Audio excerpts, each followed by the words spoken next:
If your fat-free mass index is under 19, what the fuck are you doing? Hey guys, what's going on? Megan here. The ultimate fat-free mass index guide. How jacked you are, how much muscle you currently possess. This is the best predictor of how muscular you are. Is it perfect? Of course not. It has a lot of pros and cons, just like every other metric, but it is the best one that we currently have.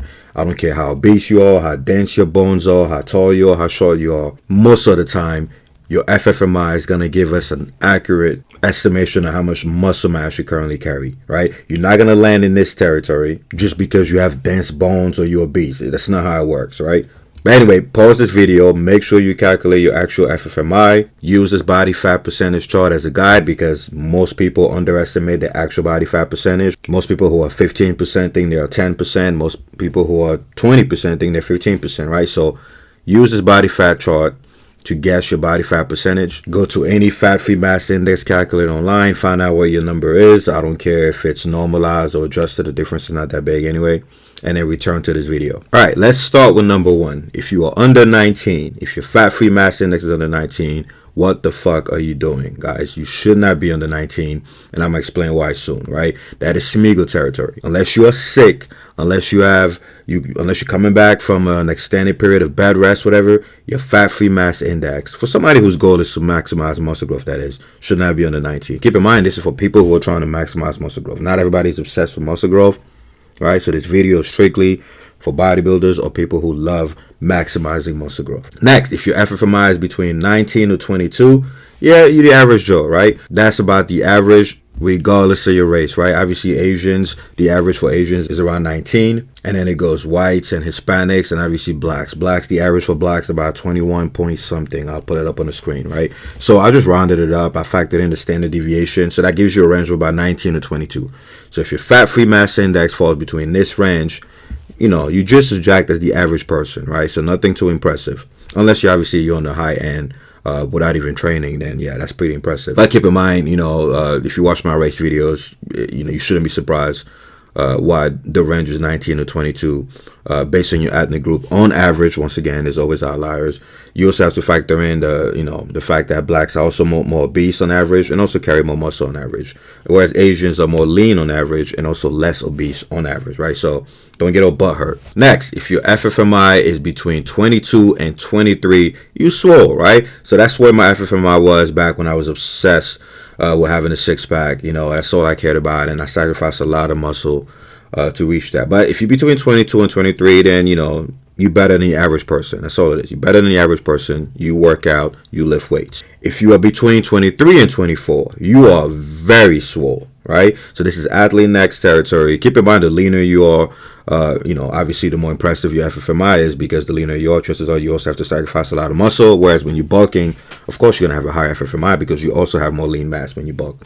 So having an FFMI of about 23 to 24 while being around 6 to 7% body fat, even 5% body fat in some cases, that's very fucking impressive, right? Also, that's the FFMI of Division II college football players, right? So that's very fucking impressive. If your FFMI is between 24 to 25, you are monstrously swole, right? Think Chris Jones when he was shredded as shit, right? I think he was around 170-ish. I don't remember the exact weight, but that is extremely muscular, because keep in mind, that's when he was shredded. Very, very, very low body fat percentage, meaning he had to obviously give up at least 1 to 2 points of FFMI, right? So if you're able to get lean as fuck and still have an FFMI of 24 to 25, you are monstrously swole, right? And this is also the average FFMI for Division I college football players, on average, of course, right? Depending on the position, it changes. So if you can hit this level here of muscularity, yeah, no one has to ask you if you lift. Next, if you're between 25 to 26, right? Now we're talking next level type shit, right? John Grimmick type shit. That means you could have won Mr. America back in the 1940s and 1950s, right? And that's also the FFMI of running backs. You guys know I'm going to make a whole separate video on that. Running backs is the most muscular position in the NFL. People think it's the offensive lineman. No, they also have a lot of body fat. But when you look at pure muscle with as little body fat as possible, it's the running backs, right? It's not even close. And studies confirm this as well. So 25 to 26, yeah, you could play running back in college football, Division I. You are swole as shit. And again, you just as swole as the average Mr. America winner. back in the drug-free era. So for you guys who think, by the way, when I made a poll earlier, a lot of guys were like, hey, I'm 25 to 26. I'm like, really, nigga? Right? You more so than Chris Jones. You more so than, a fucking college football running back. You more so than John Grimmick. Stop the cap, right? You guys underestimate your body fat percentage, which is why your reading comes out this high. Next, also, that's the category where Russell I can't pronounce the fucking last name, but where Russell lies, right? And you guys watch my video on Russell. This guy's a genetic specimen. So if you think you're 25 to 26, go watch that video and see if you even come close to that level of muscularity. This guy's legs look like tree trunks. Next, if you have 26 to 27, right, then you are the elite among the Mr. America winners, again, of the 40s to 50s, right? So among all of the winners, if you look at the elite, the top percentile, right, the top third bracket, so we talking on the level of Roy, that's what this category points to, right? Very, very muscular, right? And also that's the Ffmi of a lot of offensive linemen, defensive linemen who are extremely muscular at the top of their sport, right? Not your average offensive lineman, not your average defensive lineman, no, like the guys at the top of the sport. So this is unreal level of muscularity, right? That's also around Bell Pearl status. Next, if your FFMI is between 27 to 28, you're in the 100th percentile of the Mr. America winner. So we talking, you look just like Jack, right?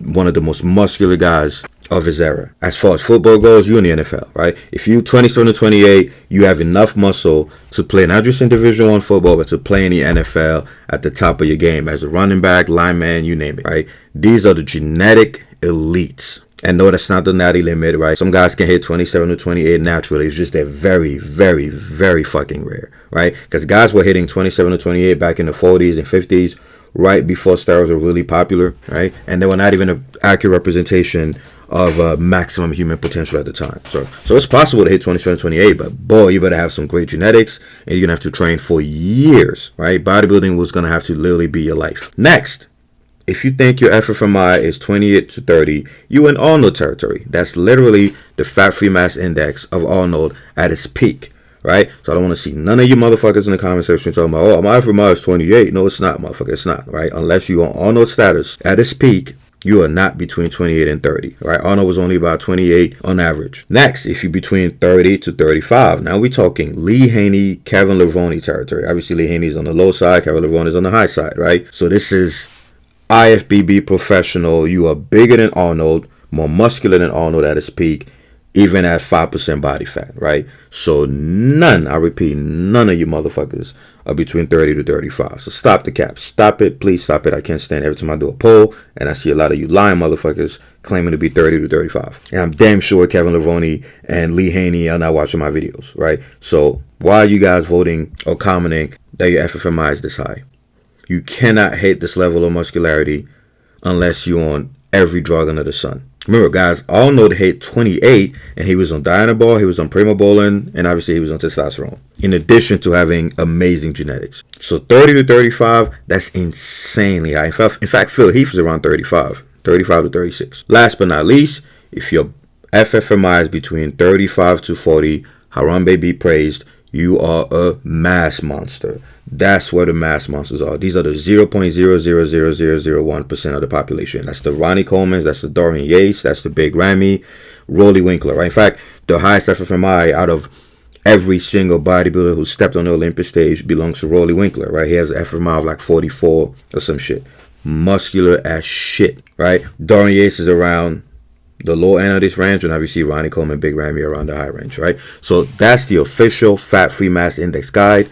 See where you lie. If your goal is to maximize muscle growth, I would say try your best to be as close to 24 to 25 as possible, depending on how good your genetics are. If your genetics are fucking amazing, let's say you started off already at 22 to 23, then obviously, you want to shoot for at least 2 levels. But I would say the average person, you should try within your first year or so to at least move up 2 categories. So if you started up here, try to end up here. If you started here, try to end up here, right?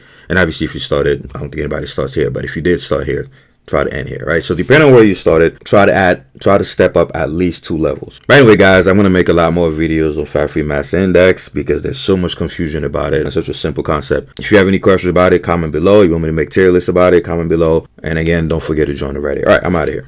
Alright guys, don't forget to like or share the video, subscribe and hit the bell, and buy my HSP Nucleus Overload Training Program. It's the ultimate program for maximum muscle growth. It includes full body workout splits, bro splits, push-pull, home workouts, you name it. Also comes with a complete guide for macros, nutrition, fat loss, muscle growth, hormones, including a meal plan. It's pretty much all my 16 years of experience condensed into one fucking book. You're also going to get free copies of any future edition. So visit team3dalpha.com and you can use the 40% off coupon code Nucleus Overload. Or you could just buy the shit at full price. Alright guys, I'm out of here.